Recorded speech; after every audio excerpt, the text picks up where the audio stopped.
अचूक माहिती इतिहासाची, नेमकी सत्य गाथा महापुरुषांची, व्यक्तिपरिचय शून्य से शिखर तक, आयोजन विविध स्पर्धांचे, नाते घट्ट अध्यात्माचे. पाहून सबस्क्राईब करायला विसरू नका आपले सर्वांचे डॉक्टर वर्षा आडचौरे यूट्यूब चॅनल. आज 24 डिसेंबर म्हणजे महाराष्ट्राची माय माऊली पूज्य साने गुरुजींची जयंती आहे.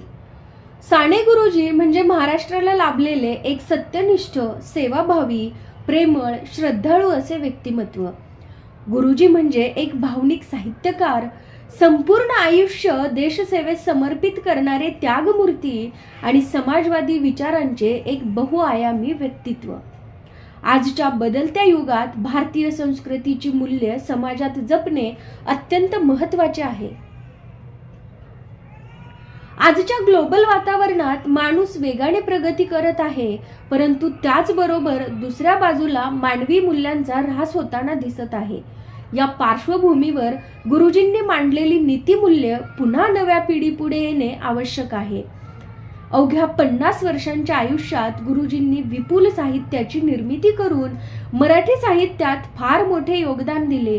गुरुजींचे साहित्य प्रेम, जिव्हाळा, चांगुलपणा यांनी आठोकाठ भरलेले आहे. कथा, कादंबऱ्या, लेख, निबंध, पत्रव्यवहार, कविता संग्रह अशा विविध साहित्य प्रकारातून गुरुजींनी समाज प्रबोधनाचे कार्य केले. ब्रिटिश राज्यात गुरुजींनी स्वतःला देशसेवेच्या कार्याला वाहून घेतले होते. यातून गुरुजींना अनेक वर्ष कारावास भोगावा लागला. साहित्याची निर्मिती गुरुजींनी याच काळात केली. श्यामची आई, धडपडणारी मुले, भारतीय संस्कृती तसेच अनेक कविता यासारखे प्रसिद्धी पावलेले साहित्य त्यांनी कारावासातच लिहिले. गुरुजींनी लिखाण अतिशय साध्या व सरळ शब्दात केले आहे, परंतु सामान्य वाचकाला ते अतिशय रम्य वाटते. स्वतः गुरुजी सांगत की त्यांचे साहित्य म्हणजे साहित्य सेवा नसून लोकसेवा आहे. भाषा शैलीपेक्षा लिखाणातील आशयाला ते जास्त महत्त्व देत. साने गुरुजी यांनी निर्माण केलेल्या साहित्यासाठी ओळखले जात असले तरी ते देशकार्याला अग्रक्रम देत असत. गुरुजींसारख्या भावनाप्रधान व्यक्तीवर तत्कालीन राजकीय परिस्थितीचा परिणाम झाला नसता तरच नवल होते. घरची गरिबी असून देखील वयाच्या 30व्या वर्षी हातातली शिक्षकाची नोकरी सोडून गुरुजींनी स्वतःला देशसेवेसाठी वाहून घेतले. खानदेश आणि महाराष्ट्राच्या इतर भागात दौरे करून त्यांनी जनजागृतीच्या कामाला सुरुवात केली. महाराष्ट्रातील शेतकरी आणि गिरणी कामगार यांच्या हक्कासाठी त्यांनी प्रभावी आंदोलन उभे केले. यातून त्यांना अनेक वेळा तुरुंगवास झाला. यातून नाउमेद न होता त्यांनी समाज जागृतीचे आपले ध्येय अधिक जोमाने चालू ठेवले. समाजातील असमानता, जातीभेद, अस्पृश्यता यांचा गुरुजींना मनस्वी तिटकारा होता. पंढरपूर येथील विठ्ठल मंदिरात हरिजनांना प्रवेश मिळवून देण्याचे सर्वस्वी श्रेय साने गुरुजींना जाते. 1930 साली गुरुजींनी देशसेवेत उडी घेतली तेव्हा ते गांधीजींच्या विचारांनी प्रेरित झाले होते. विनोबाजींच्या शिकवणीचा गुरुजींवर फार मोठा प्रभाव होता, परंतु त्याच सुमारास काँग्रेसमध्ये डाव्या विचारसरणीकडे झुकणाऱ्या तरुणांची फळी तयार होत होती. त्यातूनच समाजवादी पक्ष आकारास येत होता. त्याकडे गुरुजी आकृष्ट झाले. यापुढे गुरुजींच्या राजकीय विचारांचे केंद्र सर्वसामान्य श्रमिक माणूस हा झाला. मार्क्सवादी तत्वांचा प्रभाव गुरुजींच्या विचारांवर झाला.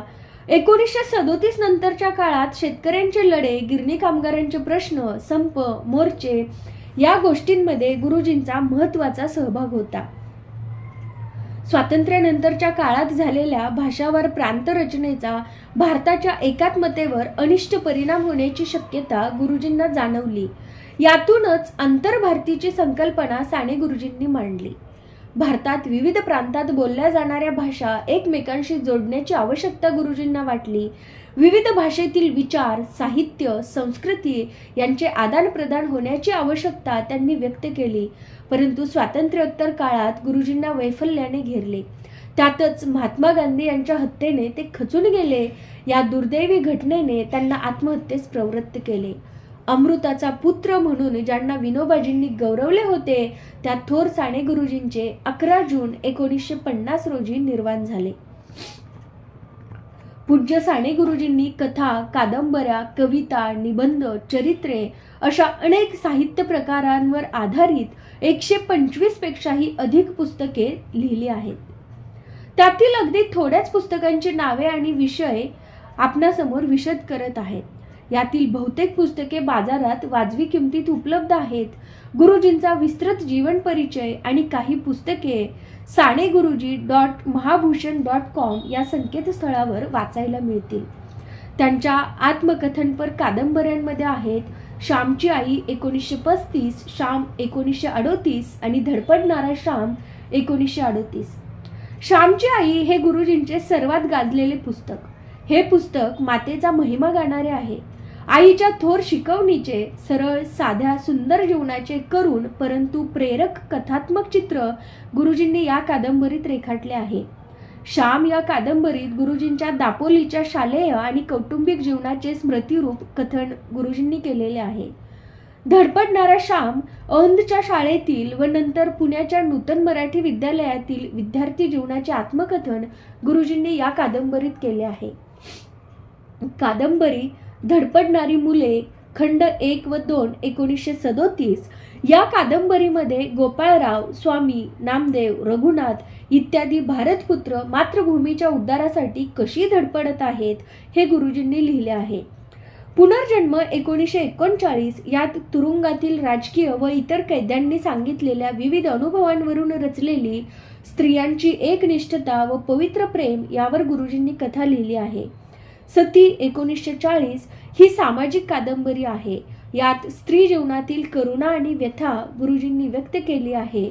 अजोड विवाहाचे दुःख गुरुजींनी व्यक्त केले आहे.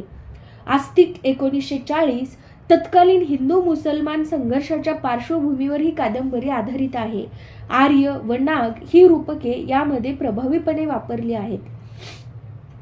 क्रांती 1940 शेतकरी, कामकरी आणि विद्यार्थी यांचे प्रश्न घेऊन बंगाल, महाराष्ट्र यांचे मिलन गुरुजींनी या कादंबरीत दाखवले आहे. चित्रकार रंगा 1942 प्रांतीयता, जातीयता, धर्मांधता अशा गोष्टींवर मात करून काही हजार वर्षांची आदर्शवादी भारतीय परंपरा तो नायक आपल्या कलोपासनेचा विषय बनवितो. हाच या गुरुजींच्या कथानकाचा गाभा आहे. नवा प्रयोग, नवभारताच्या घडणीचा एक आराखडाच या कादंबरीमध्ये गुरुजींनी वर्णिला आहे. कथा साहित्य गोप्या, एक पोरका परावलंबी मुलगा स्वातंत्र्य लढ्यात भाग घेऊन स्वकर्तृत्वावर शेतकऱ्यांची संघटना उभारून सत्याग्रह करतो याचे दर्शन या कथेत घडविले आहे. मिरी, एका गरीब मुलीची आणि तिला मायेने ममतेने वागविणाऱ्या कांदिलवाल्याची आहे. प्रेमाचे नाते या गोष्टीतून कळते. दुर्दैवी, दारूच्या व्यसनापायी रंगारावांनी आपल्या सुखी जीवनाचा कसा विचका केला ते यात गुरुजींनी सांगितले आहे. स्वर्गीय ठेवा, अनाथ, म्हातारे आनंदराव आणि शालीन अशी शांती यांची ही कथा आहे.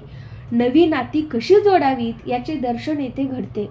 खरा मित्र, राजपुत्र व प्रधानपुत्र यांच्या माध्यमातून खरा मित्र कसा असावा हे गुरुजींनी मुलांच्या मनावर बिंबविले आहे. घामाची फुले ही कथा रामायणातील एका प्रसंगावर आधारित आहे. यामध्ये मातंग ऋषी व मुले यांच्या संवादातून श्रमाचे महत्त्व सांगितले आहे. मनोबाबा, यामध्ये ध्येयार्थी जीवन कसे रसमय, प्रेममय, त्यागमय होते याचा आदर्श नमुना मनोबाबाच्या रूपाने गुरुजींनी मांडला आहे. काव्य पत्री 1935 161 कवितांमधून देशभक्ती, देवभक्ती, दुःख, निराशा या विषयावर काव्यरचना केल्या आहेत. माणसामाणसात प्रेमभाव, सौहार्द वाढावा, समाजात जाती धर्माच्या आधारावर केला जाणारा भेदभाव तेढ नष्ट व्हावी म्हणून गुरुजींनी आपले अवघे आयुष्य खर्ची घातले. दलित, कामगार, शोषित वर्गाला त्यांचे अधिकार मिळावे म्हणून प्राणांची बाजी लावली. सत्य, अहिंसा, प्रेम, दया ही शाश्वत मूल्येच एक आदर्श आणि सुखी समाज निर्माण करू शकतात हे पूज्य साने गुरुजींनी आपल्या विचार आणि वाणी, साहित्य आणि कृतीतून दाखवून दिले. अशी थोर व्यक्तिमत्वे समाजाचे खरे मार्गदर्शक आणि म्हणूनच खरे संत असतात.